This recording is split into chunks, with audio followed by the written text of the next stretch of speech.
Hello everyone, কেমন আছো সবাই? আশা করি সবাই খুব ভালো আছো এবং আমিও খুব ভালো আছি।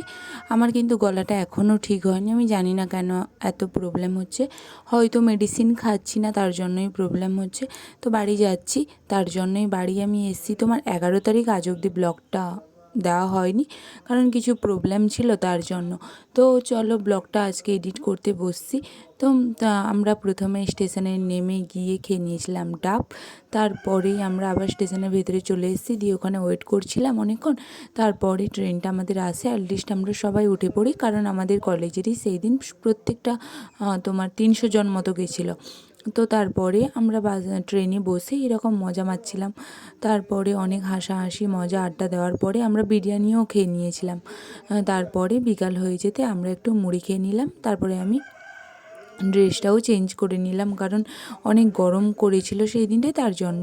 তারপরে রাত হয়ে গেল, তো রাত্রিবেলা আমি একটু ঘুমিয়ে গেছিলাম। ঘুম থেকে উঠে যখন দেখি 11:30-12টা মতো বাজে। তারপরে আবার ঘুমিয়ে গেলাম, মানে একটু বসছিলাম, তারপরে ঘুমিয়ে গেছিলাম। তারপরে তোমার বৃষ্টি চলে এসেছে, গোটা এমন বৃষ্টি হয়েছে যে ট্রলি সব কিছুই একটু একটু করে ভিজে গেছে। তারপরেই আমি সবাইকে একটু হাগ করে তারপরে সবাইকে বাই বলে আমি বললাম যে যদি বেলদাতে ট্রেনটা দাঁড়ায় তাহলে আমি নেমে যাব, তো সবার সঙ্গে একটু দেখা করে নিই। তো তারপরে আমি সবার সঙ্গে দেখা করে নিলাম। তারপরে আর এবারেও ট্রেনটা সেই বেলদাতেই দাঁড়িয়ে গেছিলো। তো আমরা সবাই নেমেও পড়লাম। আমরা সবাই মানে আমরা 4-5 জন ছিলাম বেলদাতে নামার মতো, 4 জন কি 3 জন। তো আমরা নেমে পড়ি। তারপরে ওখান থেকে নেমে তারপরে আমার বক্তব্যগুলো শোনো, আর কেমন লাগলো ভিডিওটা অবশ্যই আমাকে কমেন্ট করে জানিও। Bye bye.